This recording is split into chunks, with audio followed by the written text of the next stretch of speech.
So you have a headache, you reach in the back of your medicine cabinet, you pick up your pill bottle, you're about to put the pill in your mouth, you glance and you see the expiration date. And it's about 3 months past it. Well, I guess you just saved your life because drugs expire like milk. If you were to take that pill, you would get a crazy rash, you'd get a headache, it's even worse than the one you started off with, and you'd end up in the ER, right? Maybe not. So what is the date on the bottle? Well, you'll come to find out that it's a guarantee less of an expiration.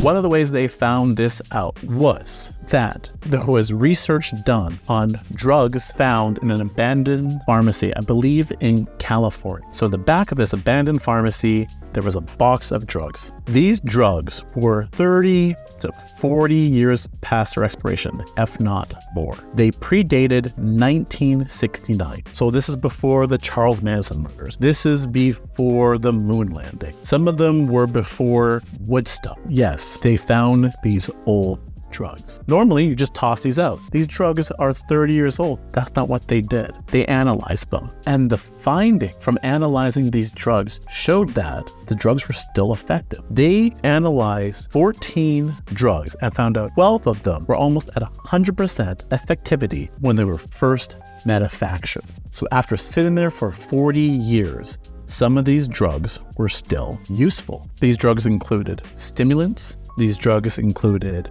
painkillers, all kinds of different medications. And again, they were still effective. Now, what's mind-blowing is in the US, it is estimated that all the hospitals together and pharmacies waste about $800 million worth of pharmaceuticals because once they're past the expiration, these drugs have to be thrown away. They estimate that $200,000 is wasted from each individual hospital on average. Now, some people I've read have sent expired drugs to their home countries, third world countries, and they still use them. And then that brings up an ethical question. Is it right to use expired drugs? Well, believe it or not, some government agencies actually do. So the federal government stockpiles drugs in case of emergencies. And they were finding that they keep this large stockpile and having to get new drugs every year was costing them too much money. Actually, in 1986, I believe, the Air Force was, again, they just thought they were spending too much money renewing these drugs. And so they reached out to the FDA and with the Department of Defense,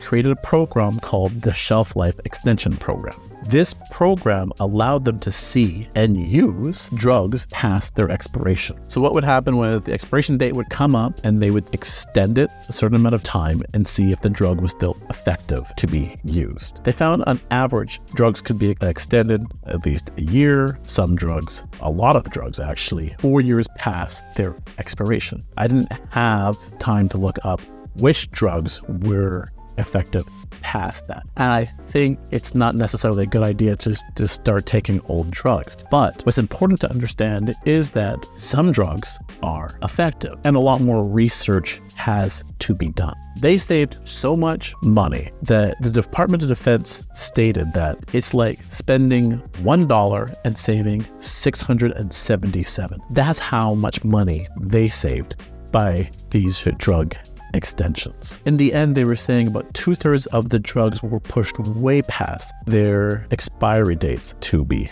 used. And they estimate that the government is saving between $600 and $800 million per year with this extension program. Now, you would think maybe other agencies have reached out to the FDA to have drug dates pushed back or extended.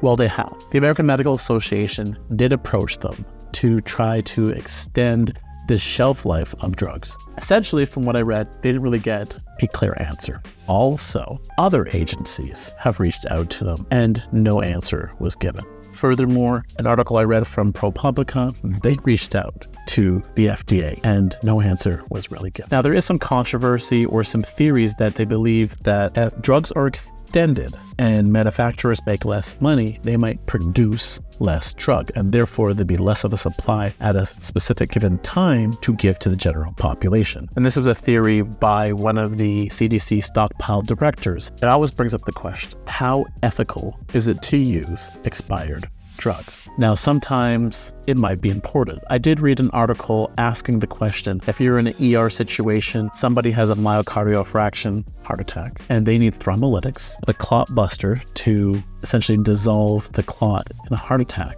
Is it ethical to give a drug if it's past their expiration? Originally, when the question was asked, I thought probably unethical using an expired drug. But the more I researched, it really comes down to a case-by-case basis, right? Some hospitals are impoverished. Some people don't have access to healthcare. And if it comes down to saving a life, it might be ethical. Now, again, I can't say which drug is ethical, which drugs expire. It would really come down to a case-by-case basis and an understanding of the drug, and more research needs to be done. But if there's one thing that can be taken away from all of this, it is that the date on the bottle doesn't mean the drug has expired. It means that they cannot guarantee the effectiveness of the drug past that date.